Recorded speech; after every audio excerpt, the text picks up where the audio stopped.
जय हिंद दोस्तों आज बात करेंगे स्वीडन की। और स्वीडन में कोरोना के कारण क्यों लाशें बिछ रही हैं। और मैं अतिशयोक्ति नहीं कर रहा हूं, मैं हर चीज का एक्सप्लेनेशन भी दूंगा। और आप ये सोच भी रहे होंगे कि स्वीडन जैसा छोटा सा देश है, हम क्यों उसके विषय में चर्चा कर रहे हैं, जो कि हमसे बहुत दूर है, बहुत छोटा सा देश है, बहुत उन्नत देश है। उसकी जीडीपी लगभग हमसे जीडीपी तो कम है, लेकिन उसकी जो पर कैपिटा इनकम भारत से लगभग 30 टाइम्स से 30 गुना ज्यादा है।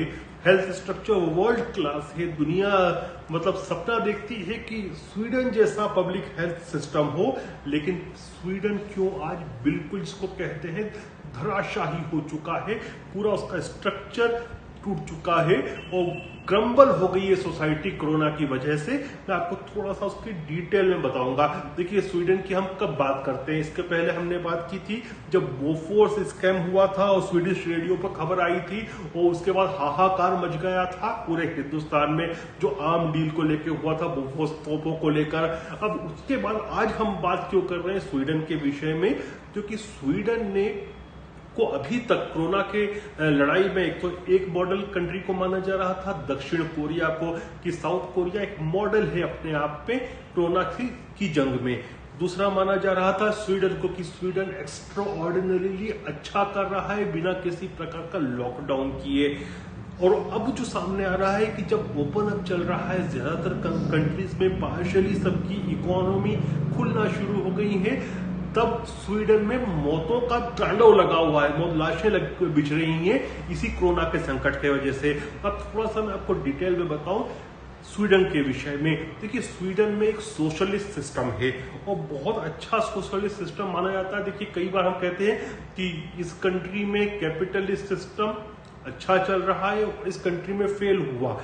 उसी प्रकार से जब हम सोशलिस्ट सिस्टम की बात करते हैं तो हम एक फेल एग्जांपल में क्यूबा को दिखाते हैं और सबसे अच्छे एग्जांपल में हम स्वीडन की बात करते हैं। स्वीडन में हालांकि टैक्सेशन बहुत है, लेकिन कंपैरेटिवली यदि आप बात करें तो स्वास्थ्य, शिक्षा, ये सब बहुत अच्छी वर्ल्ड क्लास लेवल की मिलती है।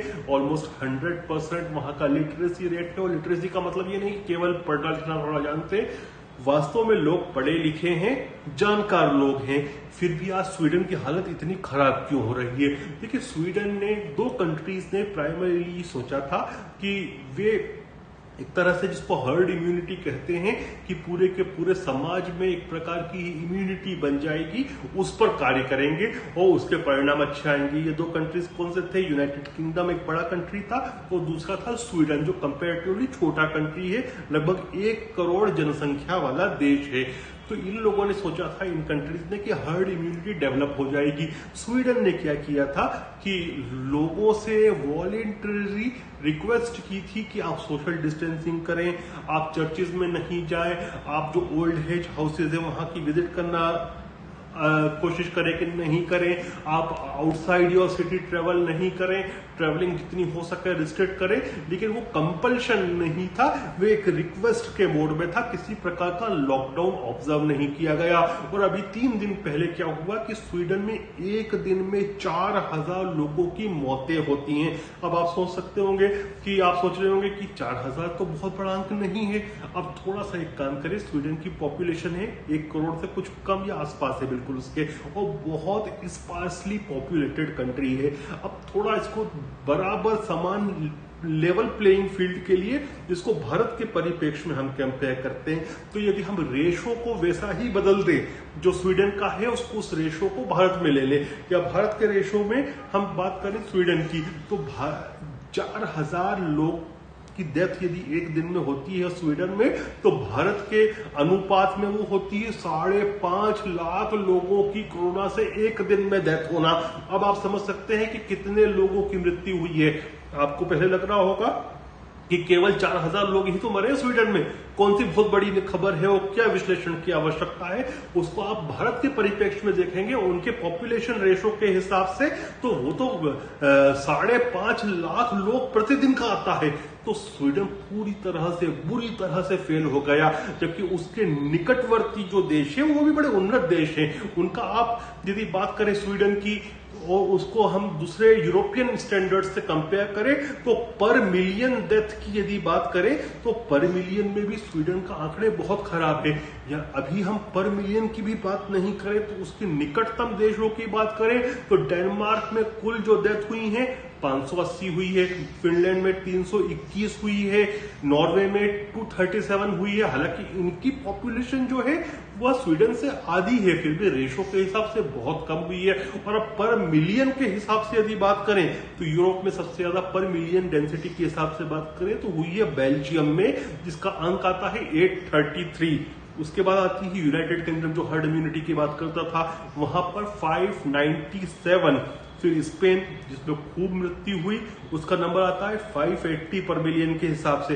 इटली का आता है 556। उसके बाद किसका आता है स्वीडन, जो कि यूरोपियन स्टैंडर्ड के हिसाब से भी बहुत उन्नत है, जिसका health structure health services in सभी देशों से मुकाबले बहुत अच्छी है। Public health services world class है उसकी, उसका नंबर आता है। अब आप ये सोचेंगे कि ऐसा क्यों हुआ, उसका कारण यह है कि जब आप चाहे साइंटिफिक भी हो लेकिन एक किसी विचार से, जिसको कहते हैं you get married with an idea, तो ये समस्या आती है।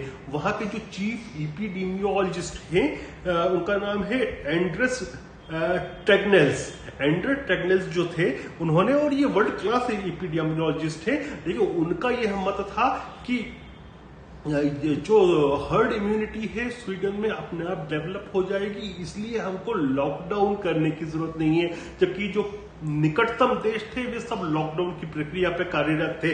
और यहां तक कि जब उन्होंने बीबीसी को अप्रैल के महीने में, जब वहां मृत्यु दर शुरू हुई, जब ऐसा लगने लगा कि फेल हो रहा है, तो इंटरव्यू में उन्होंने ये कहा कि एक तरह से इसको बलि का बकरा बनाना कहते हैं, स्कैप गोल्ड बनाना कहते हैं। उन्होंने ये कहा कि चूंकि जो हमारे यहाँ के ओल्ड एज हाउसेज हैं वे रोक नहीं पाए कोरोना की एंट्री को, इस वजह से हमारी मृत्यु दर इतनी ज्यादा है। और हमारी, इसका मतलब ये नहीं हुआ कि हमारी जो स्ट्रेटेजी है वह गलत है। तो मृत्यु दर यदि इटली की देखें, स्पेन की देखें, तो वहां पर भी जो बुजुर्ग जनसंख्या थी, वृद्ध जनसंख्या थी, उसी में ज्यादा थी।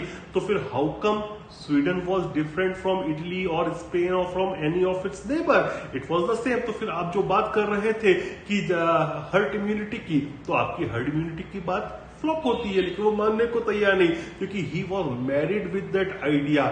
यही समस्या होती है कि जब आप, हमको सीखने का क्या है इसमें कि किसी एक आइडिया के साथ आपको मैरिड नहीं होना चाहिए। किसी एक आइडिया को सही मानकर चले कि ये ही है और इसके अलावा कुछ सही नहीं है, वह गलत होता है। और उसका खामियाजा स्वीडन ने भुगता है। आप देखिए कि स्वीडन ने इस हद तक भुगता है कि जो कंट्री की इकोनॉमी इतनी प्रबल है, मतलब आप सोचिए पर कैपिटा इनकम भारत से 30 गुना ज्यादा, मतलब कितना रईस कंट्री है।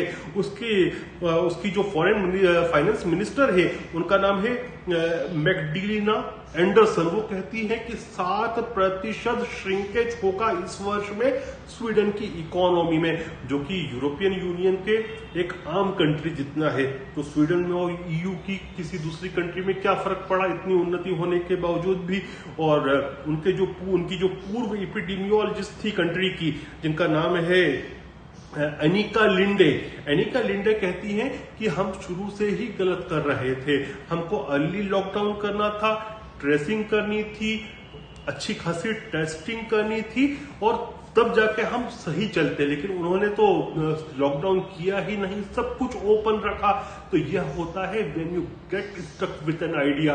तो हमको जड़ नहीं होना है बुद्धि से, हमको ओपन रहना है। हमने यही किया, हम ओपन रहे, हमने कहीं जड़ता नहीं दिखाई, इसलिए भारत आज बहुत अच्छी स्थिति में है।